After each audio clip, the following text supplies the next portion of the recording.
চিটাগাং আর সিলেটে বড় বড় মৌলবীরাও খায়।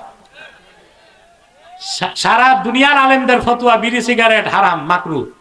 কেউ বলে হারাম, কেউ বলে মাকরু। মাকরু মানে ছোট মাকরু না, মাকরু তাহরিমা, কারিবুল হারাম, ঠিক না? কিন্তু সিলেটে এবং চট্টগ্রামে কিছু আলেম আছে যারা বিড়ি সিগারেট নিজেরাও খায়, মেহমান গেলে পিরিজে আপ্যায়ন করে, লন একটু টানেন। ওনারা এটারে মুবাহ মনে করে। কি মনে করে? আচ্ছা ভাই, বিড়ি সিগারেট হালাল কি হারাম পরে? আল্লাহ কি শুধু হালাল খেতে বলছেন না তৈয়বা? তৈয়বা মানে হালাল এবং সুখাদ্য, শক্তিবর্ধক, স্বাস্থ্যের জন্য উপকারী। এখন হালাল হারাম পরে বিড়ি সিগারেট কুখাদ্য কিনা, স্বাস্থ্যের জন্য ক্ষতিকারক কিনা, শক্তিবর্ধক না নষ্টকারী? এমনিতে তো বোঝা যাচ্ছে এটা হালাল কি হারাম পরের কথা, খাদ্যটা সুখাদ্য না কুখাদ্য। আল্লাহ নির্দেশ কি শুধু হালাল খাওয়া না সুখাদ্য খাওয়া? আপনি জানেন বিজ্ঞান কি বলে? একটি 4টি সিগারেটে যেই পরিমাণ নিকোটিন থাকে তা যদি আপনি গ্লাসে ভিজায় খান, সাথে সাথে আপনার মৃত্যু হবে। বিড়ি সিগারেট শুধু কুখাদ্য না, এটা হারাম অনেকগুলো কারণে। প্রথম কারণ আল্লাহ তাআলার নির্দেশ হচ্ছে মানুষ নিজে তার কোনো ক্ষতি করতে পারবে না। আত্মহত্যা করা কি? এখন যারা চেইন স্মোকার, নিয়মিত সিগারেট খায়, ওরা ধীরে ধীরে নিজেকে হত্যা করতেছে না? কথা বলে না। এই যে ইচ্ছায় নিজের ক্ষতি নিজে করা, এটা কি? জোরে বলো। দুই নাম্বার, ইন্নাল মালাইকাতা তাতাআযী মিম্মা ইয়াতাআযী মিনহু ইবনু আদম। মানুষ যেই কারণে কষ্ট পায়, মুসলমান ওই কারণে ফেরেশতাও কষ্ট পায়। এই জন্য পেঁয়াজ আর রসুন খেয়ে মসজিদে যাওয়া মাকরু। মুমিনদেরও কষ্ট, ফেরেশতাদেরও। আর আপনারা বলেন, বিড়ি সিগারেট খেলে শুধু মানুষই কষ্ট পায় না ফেরেশতা কষ্ট পায়? ফেরেশতাকে কষ্ট দেওয়া কি হারাম, মানুষকে কষ্ট দেওয়া কি হারাম? আরে ভাই, রসুন আর পেঁয়াজের গন্ধ তো সহ্য করা যায়, সিগারেটটা সহ্য করা যায়? যারা চেইন স্মোকার, নিয়মিত সিগারেট খায়, ওদের মুখ থেকে ছোট বাচ্চাদের পেশাবের গন্ধ আসে। আলেম ওলামা দেখলে চকলেট একটা মুখে দিয়া ঢুকে, তখন সিগারেটের নিকোটিনের গন্ধ আর চকলেটের গন্ধ আর উৎকট গন্ধ বের হয়। 3 নাম্বার কারণ, আবু দাউদ শরীফের হাদিস, যারা জাহান্নামে যাবে তাদের মুখে আগুন জ্বলবে। যারা সিগারেট খায় তাদের মুখে কি জ্বলে? তাশাব্বুহ বিআহলি জাহান্নাম। জাহান্নামীদের সাদৃশ্য পাওয়া যাওয়ার কারণে এটা হারাম হওয়ার একটা কারণ। এজন্য ওলামায়ে আরব সবাই একমত, ইন্না শুরবাত তাদখিন শুরবাত দুখান, বিড়ি সিগারেট পান করা ওলামায়ে আরবের মতে হারাম। আর ওলামায়ে হিন্দ, জনপুর, ফুরফুরা, দেওবান, তাদের মতে বিড়ি সিগারেট পান করা মাকরু তাহরিমা। সর্বাবস্থা এটা পরিত্যক্ত। অতএব ভাইরা, হালাল খাবেন, পবিত্র জিনিস খাবেন। পারবেন তো ইনশাআল্লাহ? বলেছেন হালালান তয়্যিবা, হালাল খাও, পবিত্র জিনিস খাও। এখন একটা বিষয় আসে না, হালাল আর পবিত্রের মধ্যে পার্থক্য কি? কথা বলেন।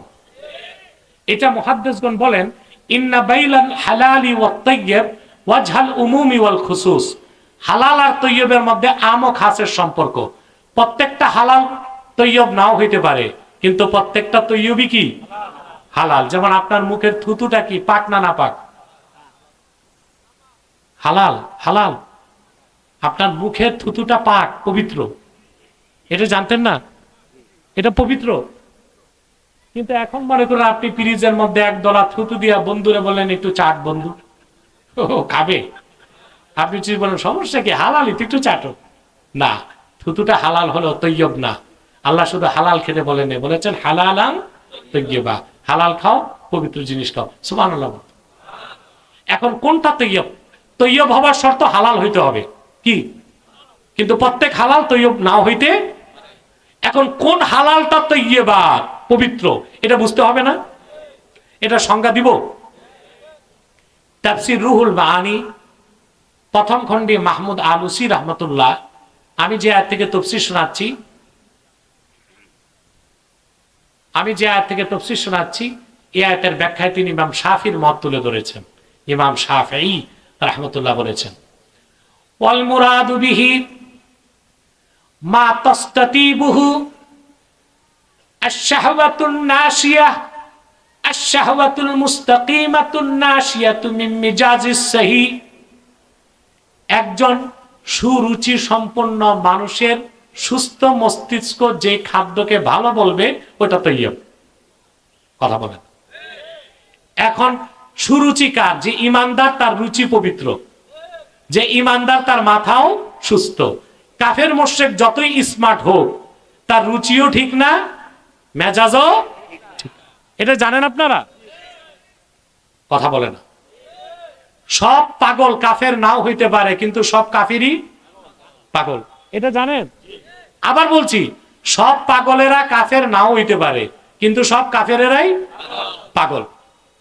একটা অমুসলিম অবিশ্বাসী যতই স্মার্ট হোক, এডুকেটেড হোক, স্কলার হোক, সে যদি ঈমান না আনে, তার রুচিও ঠিক না, মেজাজও ঠিক না। এই জন্য তারা অখাদ্য কুখাদ্য খায়। পৃথিবীতে সবচেয়ে কুখাদ্য খায় বৈদ্যরা, অথচ বৈদ্যরা আজকে পৃথিবীতে জাগতিক জীবনে কতটা আগায় গেছে। চায়না এখন আমেরিকাকে টেক্কা দিচ্ছে, কিন্তু খাদ্যের মান পরিবর্তন করতে। আপনারা যারা বিদেশে ঘুরছেন, 5 স্টার হোটেল দেখছেন, বুফেতে গেলে দেখবেন ওখানে চাইনিজদের জন্য কি কি থাকে। কেঁচো, কাঁকড়া, কাঁকড়া তো এখন বাঙালিও যায় বিদেশে খায়। তারপরে কুত্তা শুয়োর তো আছেই, অক্টোপাস। তারপরে আপনার চাইনিজদের কাছে একটা প্রিয় খাবার হচ্ছে ডেজার্ট, মিষ্টি হালুয়া টাইপ। এটা বানায় বানরের মাথার মগজ দিয়া। ছি ছি ছি, এও বুঝি মানুষ খায়? এই বার্মাতে বৈদ্য বেশি, তো ওদের তত পয়সা নাই, ওরা যত কুখাদ্য খায়। এই জন্য জরিপে দেখা গেছে বাংলাদেশে পৃথিবীতে সবচেয়ে বেশি পাগল বার্মায়। কোথায়? কুখাদ্যের প্রভাব। কিসের প্রভাব? অতএব কোন এডুকেটেড স্কলার সে যদি ইমানদার না হয়, তার জাস্টিফাই করা কোনো খাদ্য তৈয়ব হইতে পারে না। ইমাম শাফি বলেছেন, মা তাস্তাতিবুহু আশ-শাহওয়াতুল মুস্তাকিমা আন-নাশিয়া মিন মিজাজিস সহি। সুবহানাল্লাহ। সুরুচি সম্পন্ন, সুস্থ বিবেক সম্পন্ন মানুষ যে খাদ্যকে আইডেন্টিফাইড করবে এটা ভালো, হালাল এবং পবিত্র, হালাল হওয়ার পরে এটা পবিত্র, সেটাকে আপনি তৈয়বাত মনে করতে পারেন। বলেন সুবহানাল্লাহ। আমলগুলো করবেন। ভূমিকাতে একটি কথাই বলবো, আপনারা যারা এখানে এসেছেন, আসার পেছনে পার্থিব, জাগতিক, রাজনৈতিক, আর্থিক কোনো স্বার্থ আছে? আমরা এসেছি আল্লাহ তার হাবিবের রেজামান্দি হাসিল করতে, ঠিক না? যে কারণে আমরা মাহফিলে এসেছি, আল্লাহ তাআলা রহমতের চাদরে আমাদের ঘেরাও করে নিয়েছে। আমার কথা বুঝেন নাই? আল্লাহ রহমতের চাদরে ঘেরাও করে নিয়েছেন। বুঝে থাকলে জোরে বলেন সুবহানাল্লাহ। আমাদের জন্য দোয়া চলতেছে, আকাশে, জমিনে, জলে, স্থলে, নদী আর সমুদ্রে। হাদিস, আল্লাহর হাবিব সাল্লাল্লাহু আলাইহি ওয়াসাল্লাম ইরশাদ করেছেন, ওয়ায়াস্তাগফিরু লাহু মান ফিস সামাওয়াতি ওয়াল আরদ। আমার উম্মতের ঈমানদার দিন শিখতে যখন বের হয়, আকাশে, জমিনে, নদী, সমুদ্রে যারা আছে সব আল্লাহর কাছে তাদের জন্য দোয়া করে। তো সুন্দরমের মাহফিলে যারা এসেছেন, আপনাদের জন্য দোয়া হচ্ছে, এতে আপনারা খুশি? মুহাক্কিকগণ বলেন, খাদ্য 2 প্রকার। কয় প্রকার? আম্মাল গিজাউ ফাহুয়া নাওআন। খাদ্য 2 প্রকার। গিজাউন তাকুমু বিহিল আবদান। এক প্রকার খাদ্য যা খেলে দেহ ঠিক থাকে, স্বাস্থ্য ঠিক থাকে, মানুষ সুস্থ থাকে। না খেলে ক্ষুধা লাগে, দেরি করলে কষ্ট পায়, আরো দেরি করলে মরে যায়।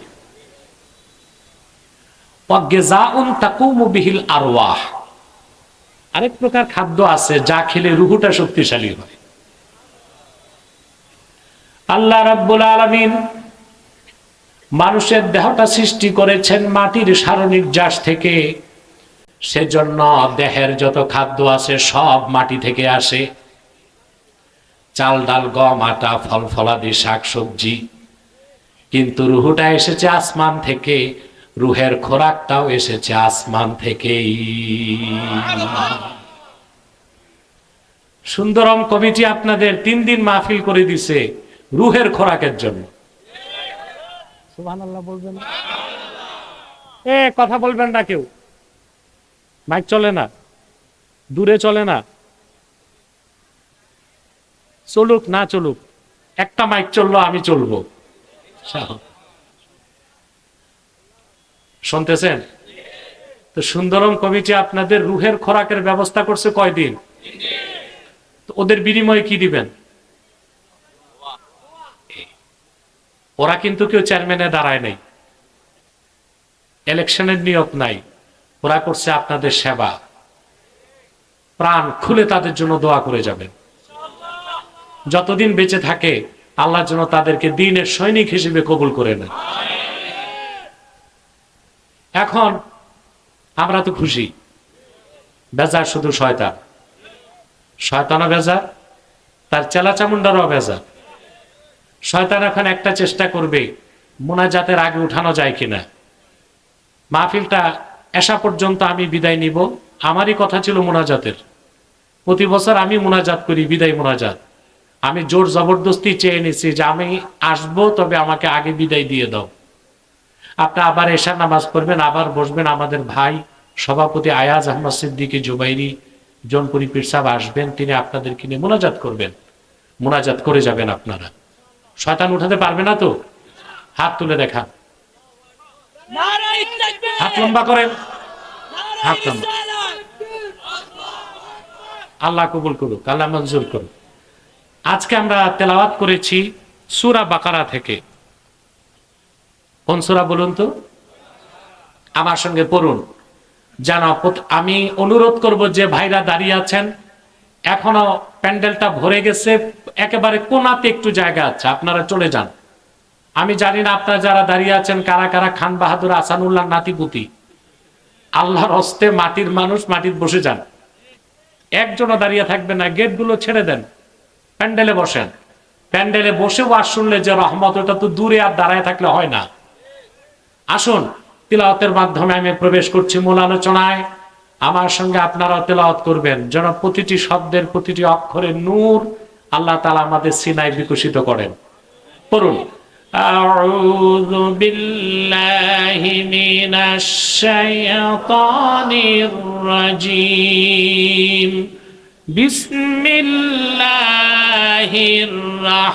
রাহমানির রাহিম। ইয়া আইয়ুহান নাসু কুলু মিম্মা ফিল আরদি হালালান তাইয়্যিবা ওয়া লা তাত্তাবি'উ খুতুওয়াতিশ শাইতান ইন্নাহু লাকুম আদুউম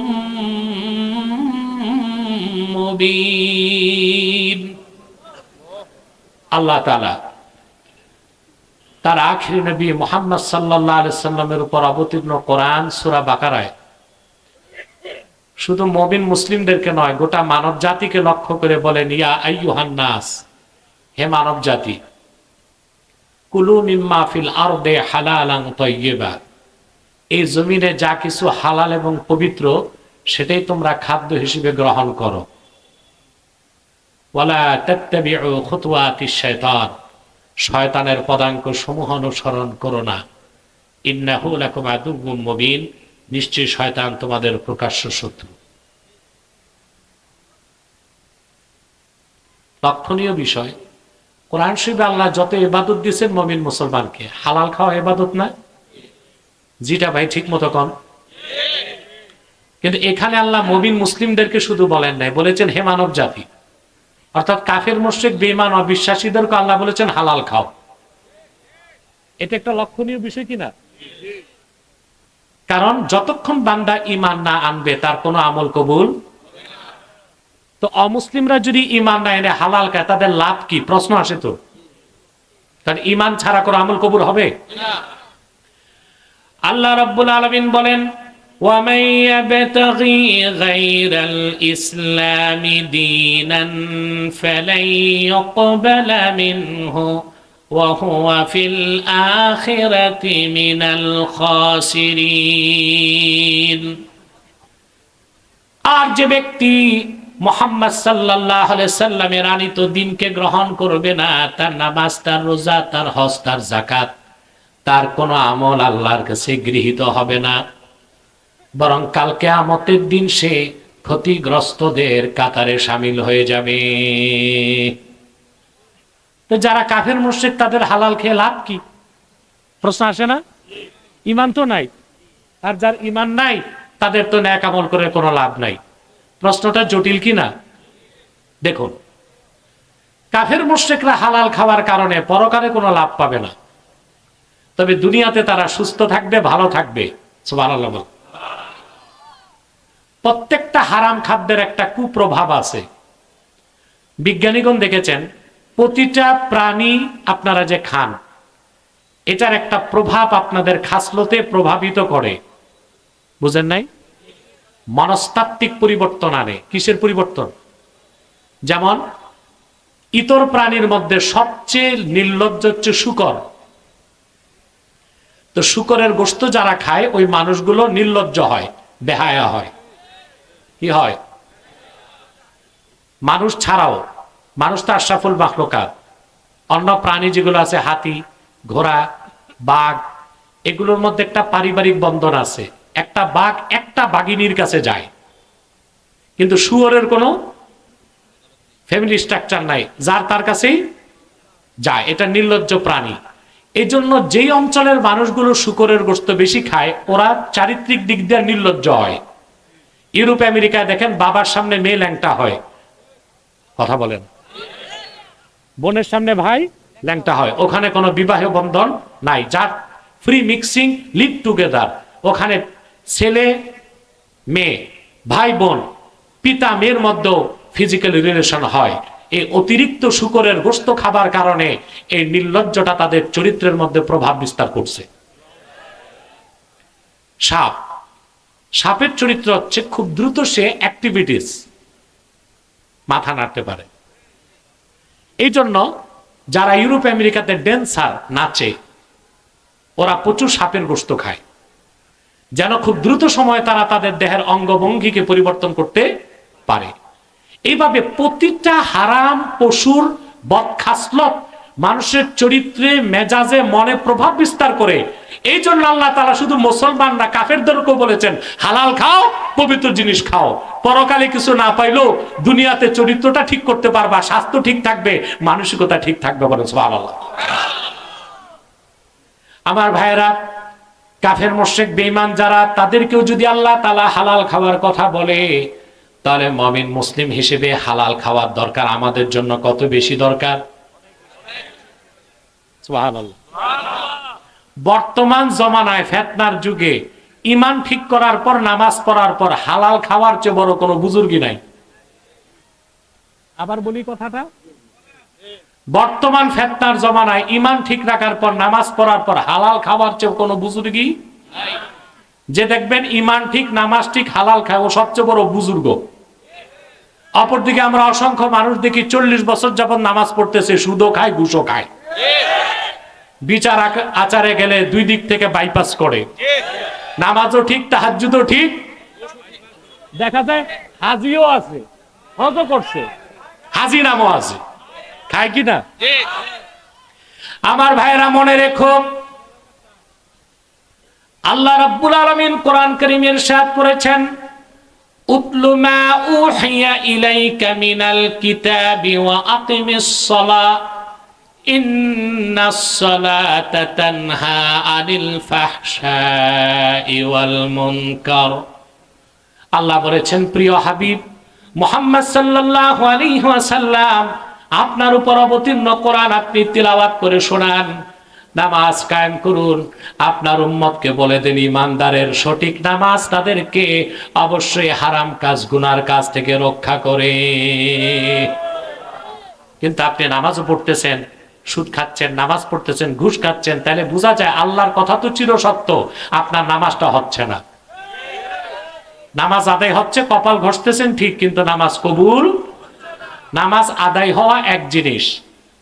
মুসল্লি কোনোদিন চিন্তা করতে পারবে না আমার নামাজ হবে কি হবে না, তাকে নামাজ পড়তেই হবে। নামাজ কবুল না হলেও নামাজের জন্য তারই আর পরকালে শাস্তি পেতে হবে না। কিন্তু যদি নামাজ কবুল হয়ে যায়, ওই মুমিন বান্দা বিনা আযাবে বেহেশতে যাবে। কথা বুঝেন নাই? যার ঈমান আছে নামাজ নাই, ও কিন্তু শাস্তির পর বেহেশতে যাবে। আর যার ঈমান আছে নামাজ আছে, ও শাস্তি ছাড়া। আপনার কি শাস্তি ছাড়া বেহেশত চান না শাস্তির পরে? কেন? আপনাদের মধ্যে যদি ভ্রমণ বিলাসী থাকে, কেউ ট্রানজিট করে যেতে চান বেহেশতে, অর্থাৎ একটু জাহান্নামটা ঘুরে ফিরে দেখে নিলাম কি কি আছে, আবু জেহেল কই, আবু লাহাব কই, চিন্তা আছে নাকি এটা? আমরা এক সেকেন্ডের জন্য জাহান্নাম চাই না, ফার্স্ট চান্সে কম হিসাবে বিনা আযাবে বেহেশত চাই। সেজন্য নামাজ পড়তে হবে, নামাজ কবুলও। আমাদের নামাজ কবুল হয় না। রাতের বেলা আমরা চোখের পানিতে দাড়ি ভিজায় ফেলি, দোয়াও তো কবুল হয় না। কারণ হচ্ছে সমস্ত ইবাদত বন্দেগী আর দোয়া কবুলের পূর্ব শর্ত হচ্ছে হালাল রিজিক খেতে হবে। শর্ত কি? ইবাদত কবুলের শর্ত কি? দোয়া কবুলের শর্ত কি? শুধু হারাম খাবারের কারণে, হারাম রিজিকের কারণে আমাদের ইবাদত গুলো কবুল হচ্ছে না, আমাদের দোয়াগুলো কবুল হচ্ছে না। আমি আপনাদেরকে যে আয়াত থেকে তাফসীর শোনাচ্ছি, এই আয়াতের ব্যাখ্যা ইবনে কাসির তার ইবনে কাসিরে, ইমাম কুরতুবী তার তাফসীর কুরতুবীতে, অসংখ্য হাদিসের কিতাবে হাদিসটি এসেছে, তাফসীরের কিতাবে এসেছে। এই আয়াত নাজিলের পরে, বুঝতেছেন, ইয়া আইয়ুহান নাসু কুলু মিম্মা ফিল আরদি হালালান তাইয়্যিবা। আল্লাহর হাবিবের জালিলুল কদর সাহাবী সাদ ইবনু আবি ওয়াক্কাস রাদিয়াল্লাহু তাআলা আনহু তিনি দাঁড়ায় গেছেন। মনোযোগ আছে ভাই? জবাব দিবেন না? আমি তো আস্তে কথা বলতেছি, শারীরিক অসুস্থতা, আপনাকে তো সাপোর্ট দিতে হবে, থাকবে না? রাসূলুল্লাহ সাহাবী দাঁড়ায় গেছে, দাঁড়ায় আল্লাহ রাসূলের কাছে বললেন, ইয়া রাসূলুল্লাহ সাল্লাল্লাহু আলাইহি ওয়াসাল্লাম, উদউল্লাহ আন ইয়াজআলানি মুস্তাজাবাদ দাওয়াহ। আয় আল্লাহর রাসূল, আমার জন্য আল্লাহর কাছে দোয়া করে দেন, আল্লাহ যেন আমারে মুস্তাজাবুদ দাওয়াত বানায় দেন। তার মানে আমি দোয়া করলেই যেন আল্লাহ রাব্বুল আলামিন আমার দোয়া কবুল করে নেন। আপনারাও চান দোয়া কবুল হোক আপনাদের? হাদিস থেকে আমলটা বলছি, হৃদয়ে লালন করবেন। কথা বলেন, শিক্ষাটা নিয়ে বাড়ি যাবেন। যদি ঈমান ঠিক থাকে আর ওই একটা আমল যেটা হাদিস থেকে বলতেছি করতে পারেন, আপনার সব দোয়া কবুল হবে। কোনোটা দুনিয়ায় পাবেন, কোনোটা পরকালে পাবেন। মনে রাখবেন, মুসলমান হাদিস সাক্ষ্য দেয়, উম্মতে মুহাম্মাদি ঈমানদারের একটা দোয়াও তো আল্লাহ ফেরত দেন না। আল্লাহ যা চান তা দুনিয়ায় দেন, যা দুনিয়ায় দেন না তা পরকালের জন্য রেখে দেন। অনেক মুমিন হাসর ময়দানে আফসোস করে বলবে, আয় আল্লাহ, যে দোয়াগুলো কবুল হয় নাই হাসরে এত বড় পুরস্কার হিসেবে পেলাম, আমার দুনিয়ায় যদি একটা দোয়াও কবুল না হতো কতই না ভালো হতো, সব আমি আখিরাতে পেয়ে যেতাম। দোয়া কবুল না হলো আফসোস করবেন না, পাবেন কই?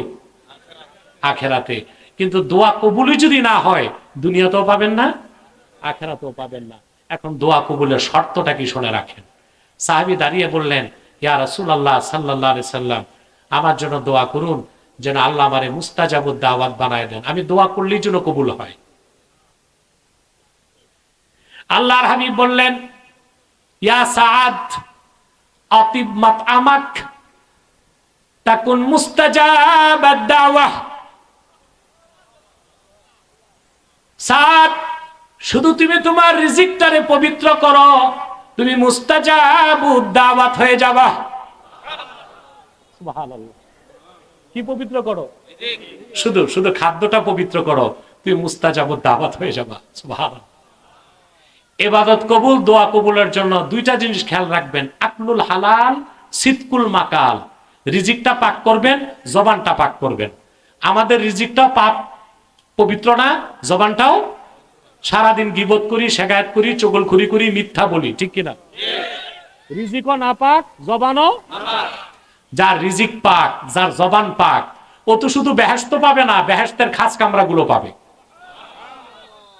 এটা আমার কথা না, হাদিসটি তিরমিজিতে এসেছে, হাদিসটি মিশকাত শরীফে এসেছে।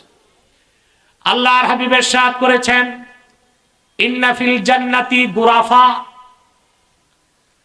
তুরা যুহুরুহা মিন বুতুনিহা ওয়া বুতুনুহা মিন যুহুরিহা।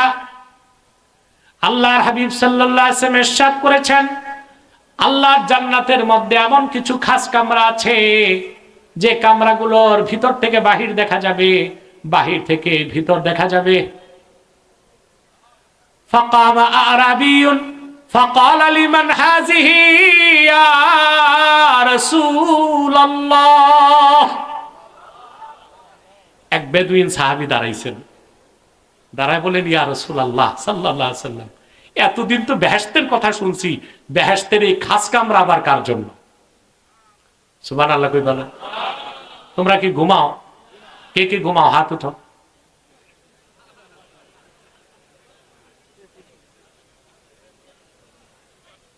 আচ্ছা ভাই, আমি কি মাহফিলে না কবরস্থানে? তা আমাকে তো এনভায়রনমেন্ট সাপোর্ট দিতে হবে। মনোযোগ আছে তো? সাহাবী বললেন, ইয়া রাসূলুল্লাহ সাল্লাল্লাহু আলাইহি ওয়াসাল্লাম, বেহেশতের মধ্যে আবার খাস কামরা, এটা পাবে কে? আমার প্রাণপ্রিয় ভাইরা, তোমরাও কই কামরাগুলো চাও? বেহেশত চাও না বেহেশতের এই খাস কামরাগুলো চাও? কয়টা কাজ লাগবে বলবো? হাদিসটা বলছি, আমরাও শিক্ষা নিব। আল্লাহর হাবিব বললেন, লিমান আতাবাল কালাম ওয়া আত'আমাত তাআম ওয়া আদামাস সিয়াম ওয়া সাল্লা ফিল লাইলি ওয়ান নাসু নিয়াম। আমার যে ইমানদার উম্মত ফরজ ওয়াজিব সুন্নতের পর মাত্র 4টা কাজ করবে। লিমান আতাবাল কালাম, যে তার কথাকে পবিত্র করবে। কথা কি করবে? মিথ্যা কথা পবিত্র না অপবিত্র? চগলখুরি পবিত্র না অপবিত্র? আফসোস, বুড়া মানুষগুলো এশার পর জিকিরে বসে না, চায়ের স্টলে এসে গিবতে বসে। কথা বলেন। অথচ বয়স 60 পার হয়ে যাবার পর উচিত কি? ঘুমায় যাওয়া, শেষ রাতে উঠে তাহাজ্জুদ পড়া। ওনারা এসে 1 ঘন্টা টিভি দেখবে, চা খাবে, গিবত করবে। উত্তর পাড়ার কথা দক্ষিণ পাড়ায়, দক্ষিণ পাড়ারটা এই বিনা পয়সায় এক চাকরি আমাদের দেশের অধিকাংশ বুড়া মানুষ নিচ্ছে। আজকের থেকে ছাড়তে হবে। আমার মুরব্বী বাবারা ছাড়বেন তো ইনশাল্লাহ? বলল না তারা, কারণ এই কাজে যে মজা সহজে ছাড়া যায় না। ছাড়বেন এইটা? হ্যাঁ, চায়ের স্টলে যাবেন, চা খাবেন, আর যারা বেনামাজি ওদেরকে আস্তে আস্তে নামাজে শিক্ষা দিবেন। তাহলে ওই চায়ের স্টলে বসাটাও আপনার জন্য ইবাদত হয়ে যাবে, ঠিক না? তো প্রথম হচ্ছে কি? জবান পাক করা। সুবহানাল্লাহ। ওয়া আত'আমাত তাআম, আর যে বেশি বেশি মানুষকে খাওয়ালো। খাওয়ান আপনারা? জি, মেয়ের বিয়েতে, ছেলের খতনায় গরিব মানুষকে খাওয়ান না, চেয়ারম্যান, মেম্বার, কাউন্সিলর এদেরকে দাওয়াত করে আনে, ঠিক না? ওটা তো আপনাদের হোটেল ব্যবসা। আগে দিছিল ডিবির হারুন হোটেল ভাতের হোটেল, এখন হারুন নায়ক ভাতের হোটেল দিয়া পালাইছে। এখন আপনারা প্রত্যেক বিয়ে বাড়িরে ভাতের হোটেল বানান, টেবিল থাকে, এর মানে দিয়া যান, খায়া যান। কথা বলে না? খায় 500 টাকা আর ডিনার সেট 2500 টাকা। এরকম নেট ব্যবসা আর হয় নাকি? কিন্তু মুসলমান, তুমি বড় বড় চেয়ারম্যান, মেম্বার, এমপি, মন্ত্রী দাওয়াত দিয়ে না খাওয়ায়, তেলের মাথায় তেল না দিয়া, তোমার প্রতিবেশী ক্ষুধার্ত রিকশাওয়ালা ভাইটারে যদি পোলাও গোশত কোরমা খাওয়াই দিতা, তোমার মেয়ের বিয়েটা আল্লাহ কবুল করে নিতেন। আমার প্রিয় ভাইরা, তাহলে ইবাদত কবুল আর দোয়া কবুলের জন্য প্রথম কাজ হচ্ছে কি? আকলুল হালাল, রিজিক হালাল হইতে হবে। ও সিদকুল বাকাল, কথা সত্য বলতে হবে। আজকের আলোচনা হচ্ছে হালাল খাওয়া। খাবেন না হালাল? আমাদের দোয়া কি কবুল হয়? কেন? আল্লাহ তাআলা একটা পিঁপড়ার ডাক শোনেন, সুবহানাল্লাহ। সমুদ্রের অতল তলদেশে পাথরের ভিতরে যে পোকাটা রিজিকের জন্য হা করে আল্লাহকে ডাক দেয়, আল্লাহ তার রিজিকটা সেখানে পৌঁছায় দেন। দেখেন, সুবহানাল্লাহ। কাক, কাকের বাসা দেখছেন? কাক যখন ডিম পাড়ে, বুঝলেন, কাক যখন ডিম থেকে যখন বাচ্চা হয়, তখন কাকের বাচ্চা তো চোখে কিছু দেখে না, দেখে? কাক তো চতুর্দিক চলে যায় রিজিকের তালাশে, বুঝতেছেন? এখন এই বাচ্চাটা খাবে কি, প্রশ্ন আসে না?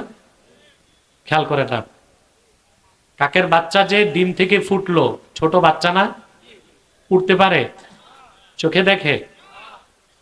মা তো রিজিক আনতে দূরে চলে গেছে, ততক্ষণে তো না খেয়ে মরবে। আল্লাহ তাআলা কি ব্যবস্থা করে দিয়েছেন, কাকের বাচ্চার শরীর থেকে একটা আঠালো রস বের হয়, তখন যে মাছিগুলো যে বসে ওগুলো আটকা পড়ে মরে যায়, তখন কাকের বাচ্চা টুকুর টুকুর খায়। আল্লাহ তাআলা ইতর প্রাণীদের ডাক শুনেন, আশরাফুল মাখলুকাত মানুষের ডাক কেন শুনবেন না? তার কারণ মানুষ দোয়া করে, দোয়া কবুল হয় না, কারণ তার রিজিক পুরাটাই হারাম।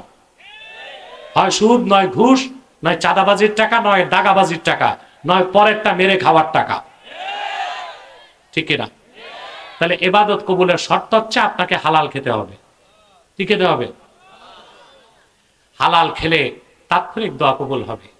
আরে ভাই, আপনি তো চিন্তা করেন নাই আপনার মর্যাদা কতটুকু।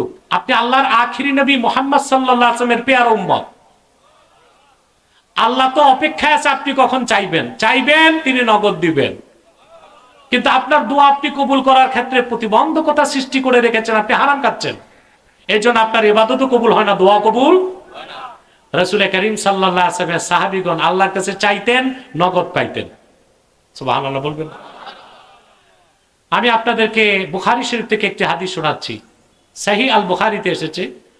আল্লাহর হাবিব সাল্লাল্লাহু আলাইহি ওয়াসাল্লামের আপন চাচাতো ভাই আব্দুল্লাহ ইবনে আব্বাস রাদিয়াল্লাহু তাআলা আনহুমা, ওনাকে একদিন আল্লাহ রাসূল সাল্লাল্লাহু আলাইহি ওয়াসাল্লাম উপদেশ দিলেন, শুনতেছেন? আল্লাহর হাবিব বললেন, আব্দুল্লাহ বিন আব্বাস, ইহফাজিল্লাহ ইয়াহফাজকা তাজিদহু তুজাহাক। আল্লাহু আকবার। ইহফাজিল্লাহ ইয়াহফাজকা। আব্দুল্লাহ বিন আব্বাস, তুমি আল্লাহর হেফাজত করো, আল্লাহ তোমার হেফাজত করবেন। তুমি আল্লাহর হেফাজত করো, আল্লাহ তোমার হেফাজত করবেন। আল্লাহর হেফাজতের অর্থ হচ্ছে আল্লাহ যে হুকুম করছেন, আল্লাহ যে হুকুমগুলো দিয়েছেন, এই হুকুমগুলো মানতে হবে। তখন আল্লাহ আমার হেফাজত করবেন, মানে আমি আল্লাহর কাছে চাইবো, তিনি আমাকে নিরাপত্তা দিবেন। রিজিক চাইবো, রিজিক দিবেন। জান্নাত চাইবো, জান্নাত দিবেন। ক্ষমতা চাইবো, ক্ষমতা দিবেন। শান্তি চাইবো, শান্তি দিবেন। সুবহানাল্লাহ। রাসূলুল্লাহ বলেছেন, তাজিদহু তুজাহাক। তুমি আল্লাহর হুকুমগুলো মানো, আল্লাহ তোমার হেফাজত করবেন। আল্লাহকে ডাকলেই তুমি সামনে পাবা। এটা বুখারী শরীফের মতন। আর তিরমিজি শরীফে এসেছে, তাজিদহু আমামাক। তুমি আল্লাহকে তোমার সামনে পাবা, বলেন সুবহানাল্লাহ। রাসূল করিম সাল্লাল্লাহু আলাইহি ওয়াসাল্লামের একজন জলিলুল কদর সাহাবী ছিলেন হযরত যায়েদ ইবনুল হারেসা রাদিয়াল্লাহু তাআলা আনহু। নাম শুনছেন না? যায়েদ ইবনুল হারেসা। আপনাদেরকে একটা আশ্চর্য তথ্য দিচ্ছি, সাহাবায়ে কেরামের মধ্যে সর্বশ্রেষ্ঠ কি ছিলেন?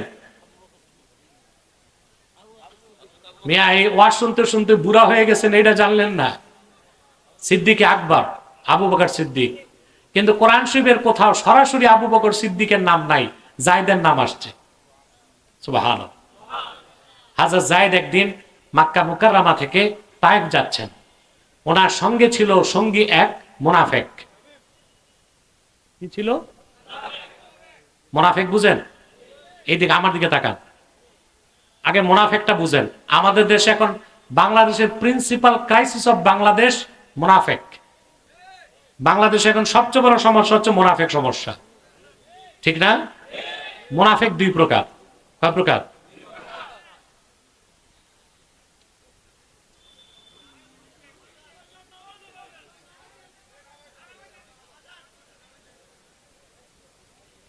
মুনাফিক কয় প্রকার?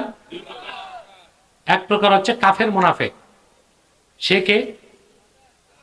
কাফের মুনাফিকের সংজ্ঞাটা নেন।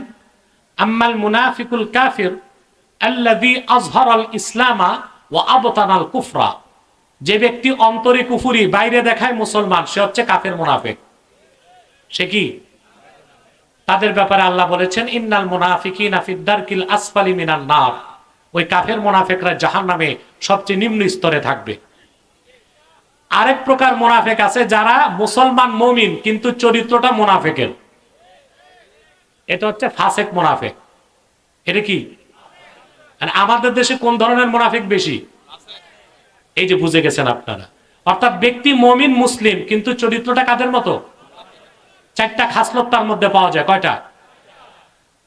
আল্লাহর হাবিব ইরশাদ করেছেন আরবাউন মান কুন্না ফীহি কানা মুনাফিকান খালিসা, কোন মানুষের মধ্যে চারটা খাসলত যদি পাওয়া যায় সে লোকটা নির্ভেজাল মুনাফিক বলে স্বীকৃতি পাবে। কয়টা খাসলত? ইজা তুমিনা খানা, ইজা তুমিনা খানা, যখন তাকে আমানতদার বানানো হয় সে খেয়ানত করে। কি করে? কয়টা খাসলত? ইজা তুমিনা খানা, তাকে যখন আমানতদার বানানো হয় সে খেয়ানত করে। ওয়া ইদা হাদ্দাসা কাযাবা, যখন সে কথা বলে মিথ্যা বলে। ওয়া ইদা আহাদা গাদারা, যখন সে কমিটমেন্ট করে ভঙ্গ করে। ওয়া ইদা খাসামা ফাজারা, যখন সে বাকবিতণ্ডায় লিপ্ত হয় অশ্লীল গালিগালাজ করে।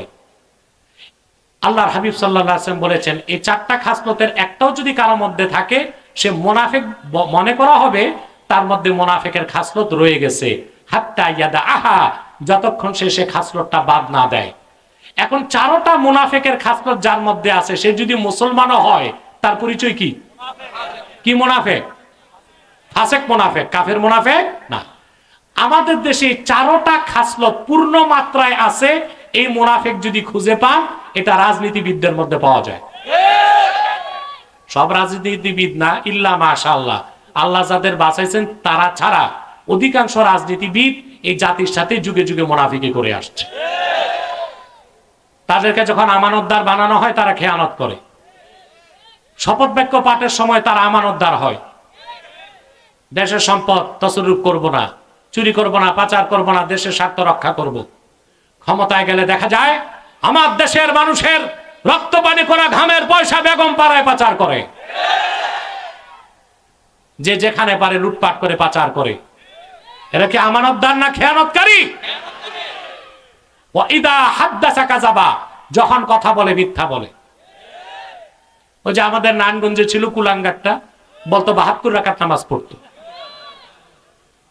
আরে মানুষ রাজনীতি নিয়েও মিথ্যা বলে কিন্তু সে তার আমল নিয়ে মিথ্যা বলতো। অথচ আমার কাছে যখন এসেছে আমি আসর নামাজ পড়তেছিলাম জামাতে, আর সে দরবার শরীফের বাইরে দেয় সিগারেট টানতেছিল, যে ফরজ নামাজ পড়ে না সে নাকি ৭২ রাকাত নামাজ পড়তো।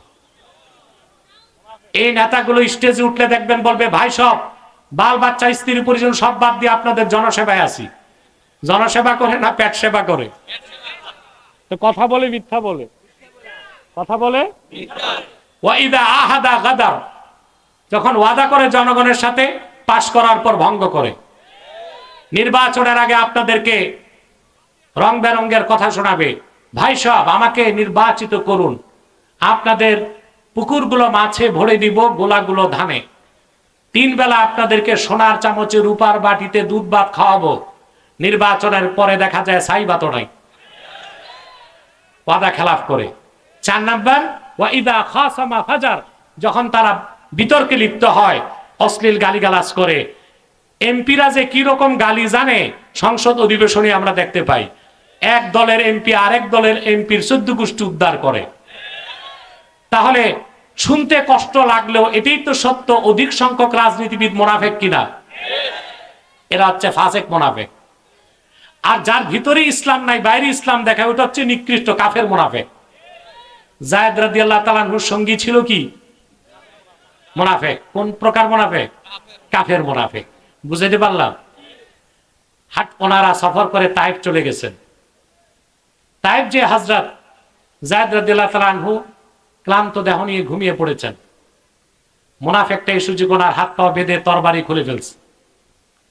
চক্ষু মেলে যায়েদ দেখেন তার সঙ্গী যে এতক্ষণ সফরে ছিল সাথে, এই লোকটা তাকে হত্যা করতে উদ্যত হয়ে আছে।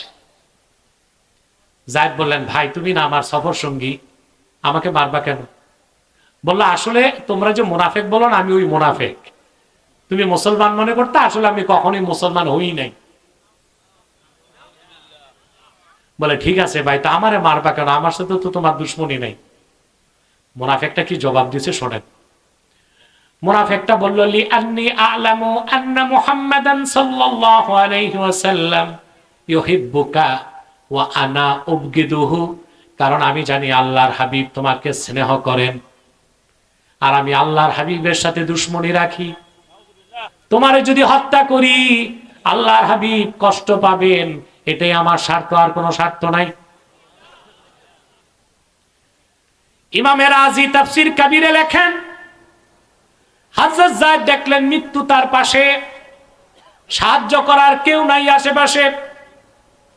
পাহাড়ের ভিতর থেকে গুহার মুখের বাইরে দৃষ্টি ফেলে খোলা আকাশের দিকে তাকায়া হযরত যায়েদ আমার আল্লাহকে একবার ডাক দিয়ে বললেন, আগিসনি ইয়া রাহমান। আমলটা মনে থাকবে? বিপদে বললে আল্লাহরে ডাকবেন কি বলে? মুখস্থ করেন, আগিসনি ইয়া রাহমান। বলেন, আগিসনি ইয়া রাহমান, আগিসনি ইয়া রাহমান, অর্থাৎ হে রহমান তুমি সাহায্য করো। সুবহান। হালাল যদি খাইতে পারেন সাহায্য পাবেন। সুবহান। যায়েদ আল্লাহকে কয়বার ডাক দিয়েছেন? বিকট শব্দ ধমকের আওয়াজ আসলো মুনাফিককে লক্ষ্য করে, ইয়া ফুলান লা তাকতুলহু, সাবধান যায়েদকে হত্যা করো না। হত্যাকারী মুনাফিক থমকে গেল।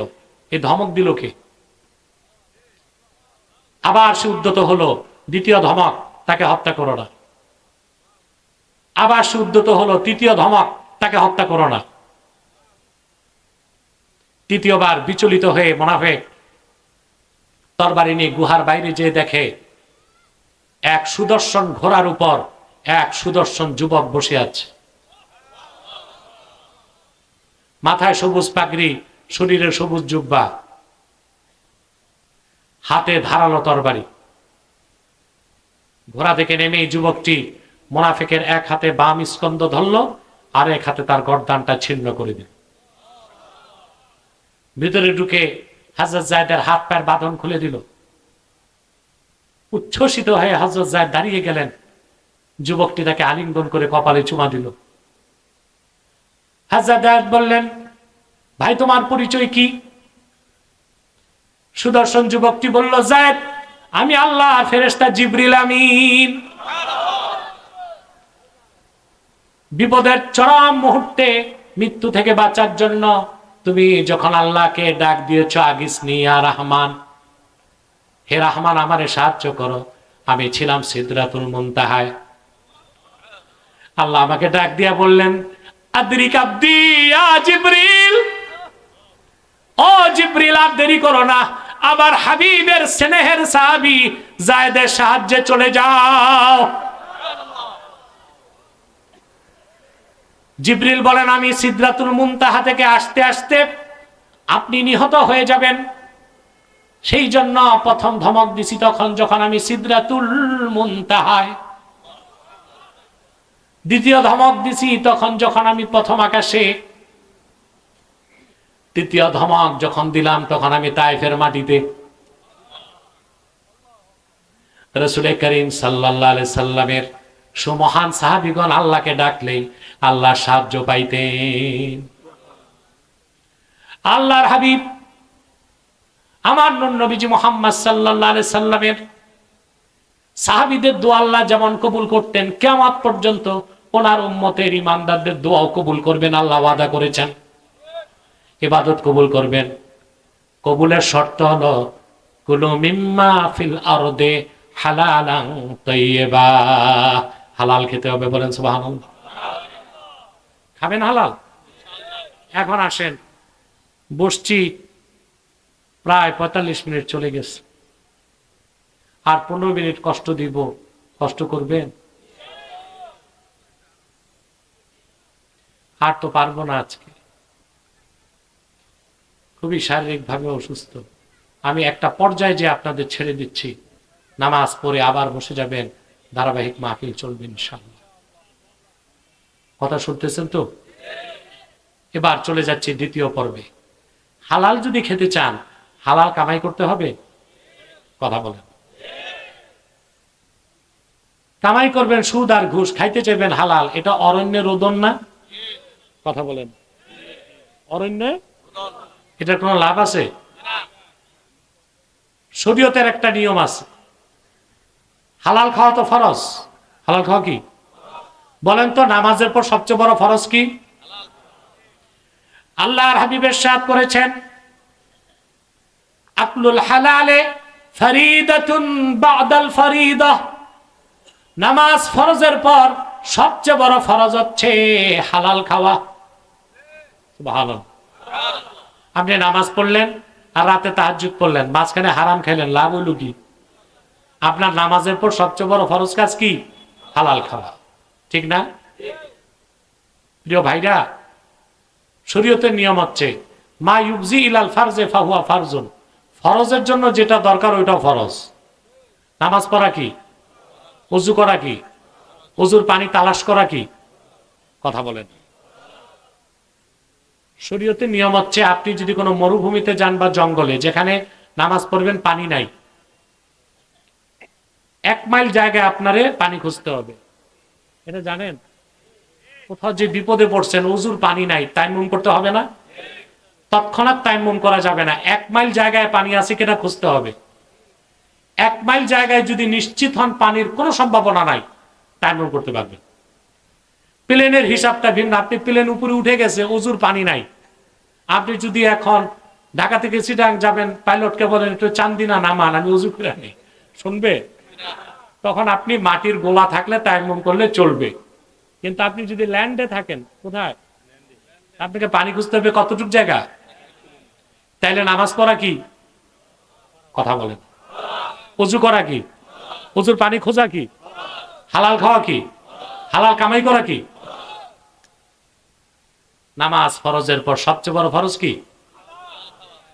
দেখেন না, আল্লাহ তাআলা বলেন, আল্লাহ রাব্বুল আলামিন বলেন, ইযা নুদিয়া লিস-সালাতি মিন ইয়াউমিল জুমুআ ফাসআউ ইলা যিকরিল্লাহি ওয়া যারুল বাই'। জুমার দিন যখন আজান হয়ে যায়, ব্যবসা বাণিজ্য বন্ধ করো, দ্রুত আল্লাহর জিকিরে চলে যাও। আপনাদের একটা মাসালা বলি, রাখতে করবেন। জুমার আজানের সাথে সাথে কেনা বেচা হারাম। কেনা বেচা কি? আপনি কি দোকান বন্ধ করেন? করেন না। এই কামাইটা আপনার হারাম হয়ে যাবে।